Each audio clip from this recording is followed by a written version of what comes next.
Welcome to the Fish Bowl Radio, everybody. My name is Chief here, and joining me today is me, myself, and out here. It's just me, Chief here.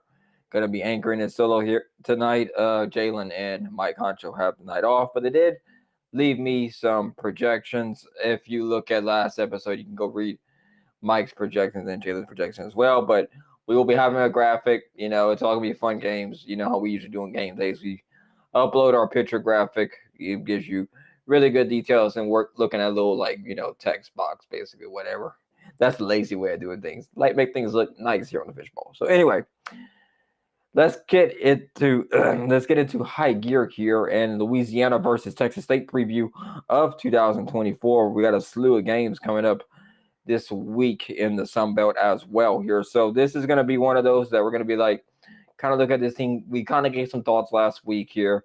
I'm going to go read through that again here just to kind of give y'all our analysis of what's going on here. So to break it down here, the Cajuns will be looking for their fifth win in a row when they take on Texas State in this Sun Belt West division battle here. So there was a shakeup this last week with Old Dominion beating Texas State. That was their last loss here, but a bigger one in regards to South Alabama, going to take on UOM, and they were victorious in that game there. So very good thing for the Cajuns there. They are now on top of the Sun Belt West here due to that win there. So we will be talking more about the Sun Belt Conference standings as we get into that discussion here to kind of see how the Cajuns look like they're going to stack up here toward getting to the end of this home stretch. Basically, we're going to get into it because November is right around the corner, and that's the time to win a championship in November. So, the Cajuns are 3-0 in Sun Belt Conference play. Everybody else is 3-1 behind them. Texas State's 2-1. We're going to find out what they're going to be this week. If Texas State beats the Cajuns, we're going to have a 5-team deadlock in the West here. So it's going to get crazy in the West. The West is really like, if you look at this chart here, I will pull this up here just so y'all would have a look at it here. So in regards to that kind of scenario going on here, it's going to get crazy in the Sun Belt because with those teams being all locked up like that, it's going to be wild and it's going to go crazy, and it's going to be a very fun time for Sunbelt fans because it's going to, and if you're just watching it as a general college football fan, this is going to be something you're going to love to see here. So with that going on, let's take a look at this Sunbelt schedule here. So let's look here. Let me pull this up for y'all real quick so y'all can share. I'm going to share my screen. So everybody in Acadiana and everybody that watches the Fishbowl, whether you're anywhere in the state of Louisiana, we really do this for the Louisiana sport fan in general. So here's the Sun Belt standings. At the top is the East, and at the bottom is the West Division here. So look, as you see, the East, not as much problems going on in the East here. They're pretty much 3-1, Georgia Southern and Old Dominion taken above that conference here. Forget the overall record right here. This doesn't really matter too much in conference play if you're someone that's just getting into college football or a younger person that doesn't really know much about football here. This is what you're looking at here. So this conference standings is really the biggest thing going on here for several reasons. Because if you're able to win your conference this year, there's an actual added bonus to being a conference champion. And we're going to bring that up as well here, because if you look at that here, and if you look at Sports Line's college football playoff chances here, the Cajuns have a 4.7% chance of making the college football playoff. BYU is overwhelmingly the big one in that regard there of I think one loss teams here. The Sports Line model 38.1% chance for them here. But it's looking like Boise State is going to be in that projected role for the G5 when it comes down to it here. Now, people are probably wondering, well, Chief, they're going to the Pac-12, right? Well, it's the highest of the Power Four. I mean, the Power Five. I mean the highest 5 conference champions. So you could say Power Five technically. in a way. I mean, that would make sense here. And I do have some concern about that, but that's for a topic for another date here. That would be a whole nother discussion. Like we could talk about this stuff for like 2 hours, 2 or 3 hours, but we don't want to bore anybody to a 2 hour episode here. So keep it short here for a 30-minute special here. So basically here, what I'm looking at here is Georgia Southern and Old Dominion being 3-1 here. And we talked about this with Mike and Jalen last week here about how roads were gonna be during the end of this season here. So let's look at the West here. You can see what I'm talking about here. This is a log jam right here. What I'm seeing right here could potentially be a log jam. So the Cajuns still have to play South Alabama. They still got to play Arkansas State, and they still got to play UOM. Now, that this will all resolve itself here. This is a very competitive conference, especially this West Division. I mean, people were saying like last year, the East should break off from the West, and there were some crazy talks like that. But look, this is why you don't run your mouth too early about any kind of division here, because you might be looking like a fool the next year, because you'll have literally 5 teams at a chance to win this division here by the last week of October. And they have seen 4 games being played in the Sun Belt here, so this is going to be a very good one here. Texas State's 4-3 here, but if you pull up Texas State's schedule here, I'm going to pull them up real quick so you can kind of look at who they played so far and who they.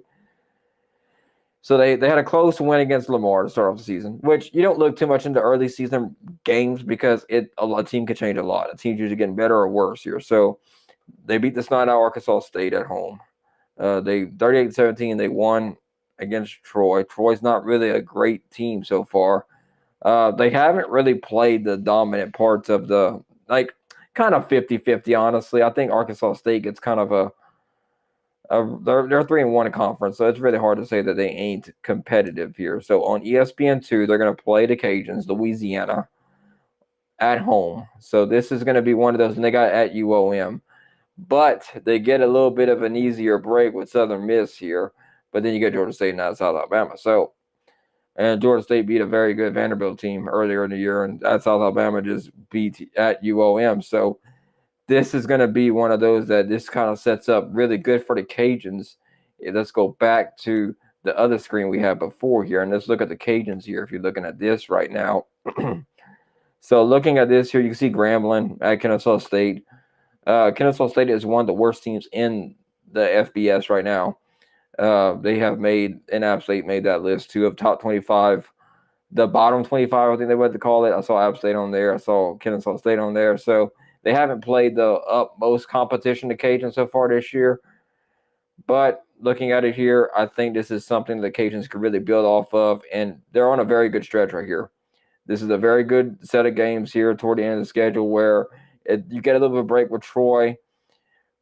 And there's still a lot of unknown here, how this is going to break out here. Looking at this schedule here, you have at Texas State, Arkansas State at home, South Alabama at home, Troy at home. So you got a 3-game homestand, which is the best thing you can ask for in any team, in any sport, because this is what you want to see.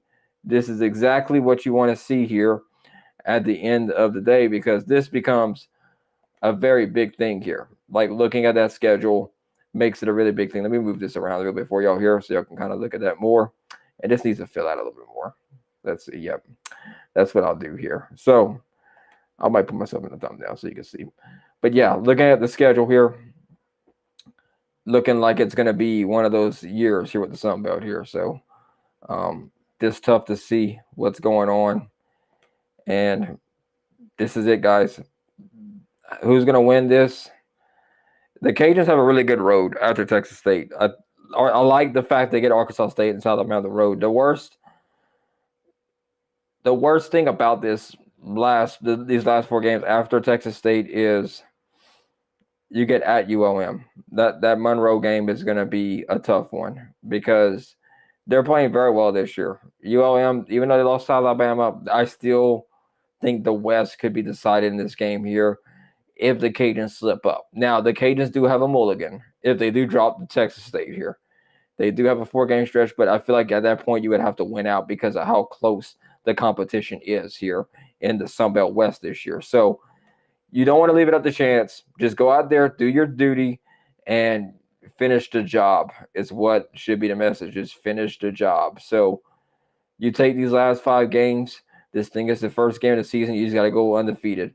Just go 5-0, and you'll put yourself in a really good spot for a.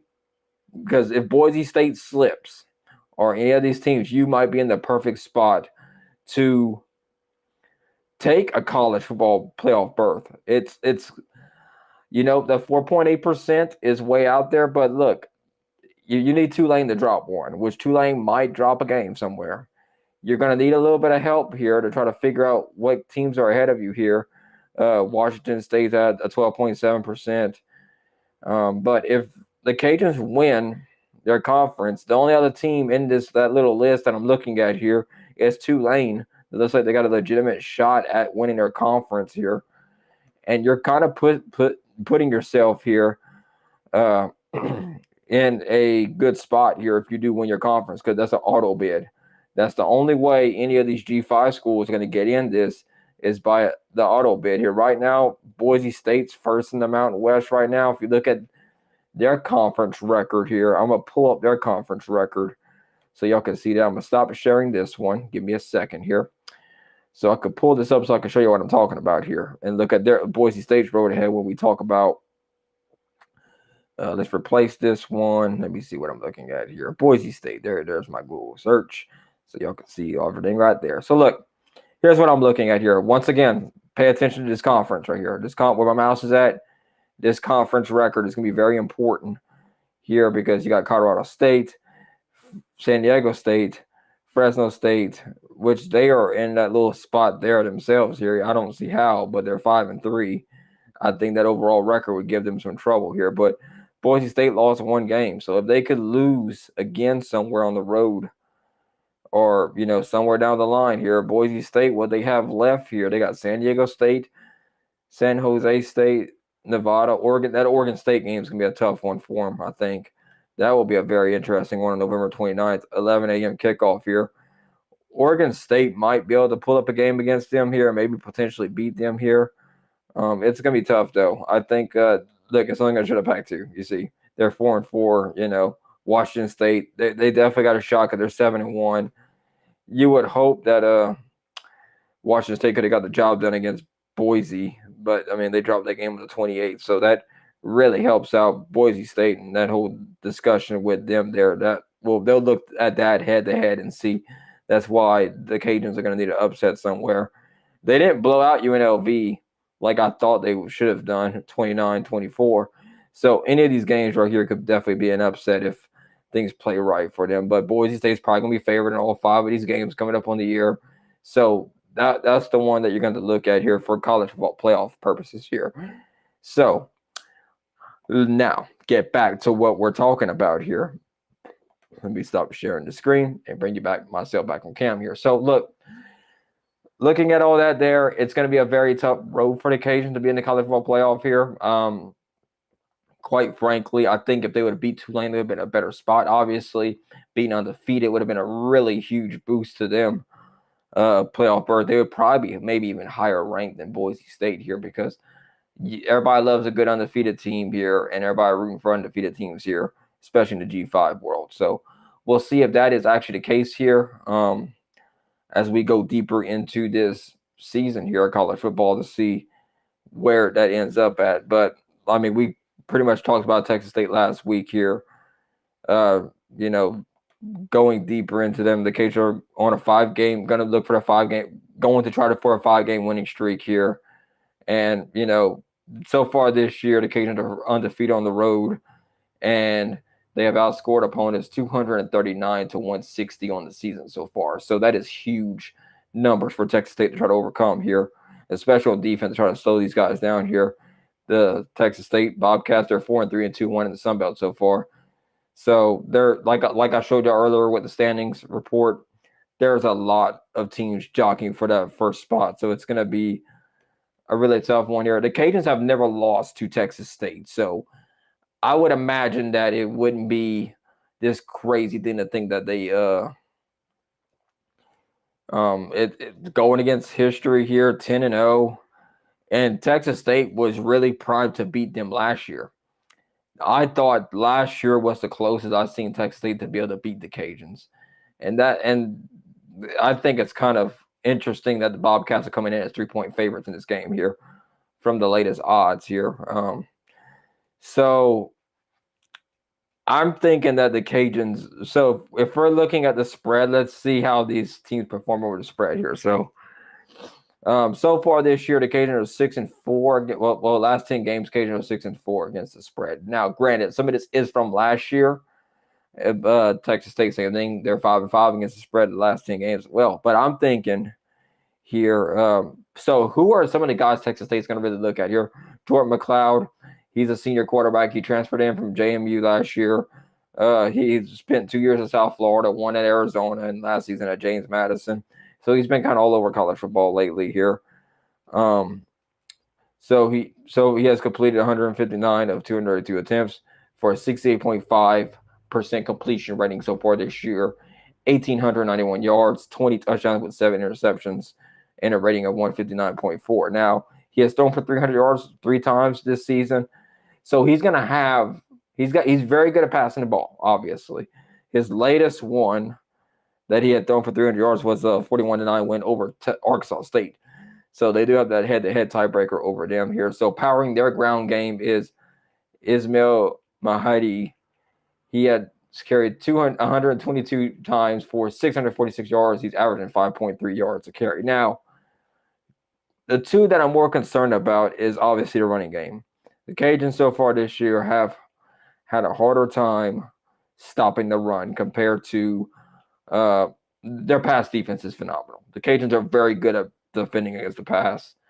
I think the Cajuns are going to load the box up and make them beat you what you're best at. I think you could put these defenders from Louisiana on an island against Texas State's receiving corps. I think they will do a phenomenal job against them, and I think that's what they need to force them to do here. So in the loss to Old Dominion, he carried 25 times for 139 yards, 5.6 yards a carry. So the Cajuns offense is going to have to be humming here.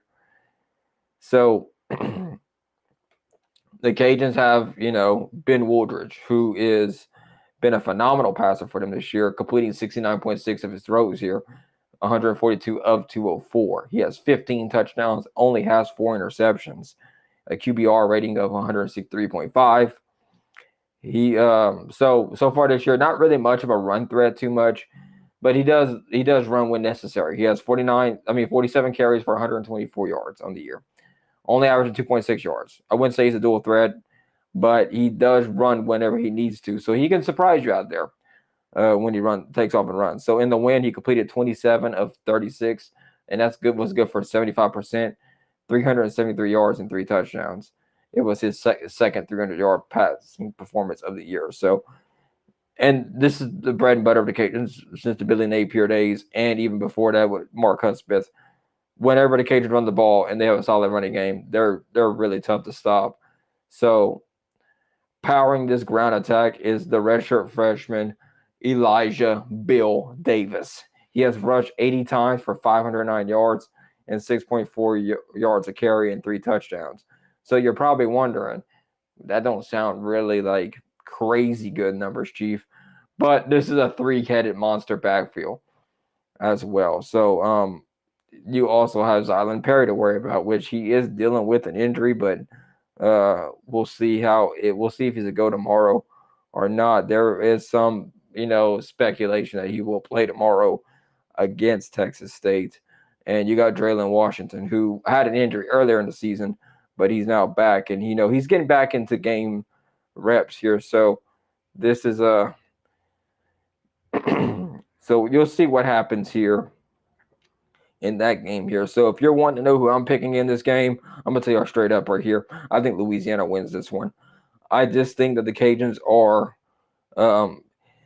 I think they could flip flop either way. I think if you stop their running game, they could pass on you because it's really tough to key in on what they're really bad at, and you're gonna have to run the ball against them. The best way to beat the Cajuns would be, in my opinion.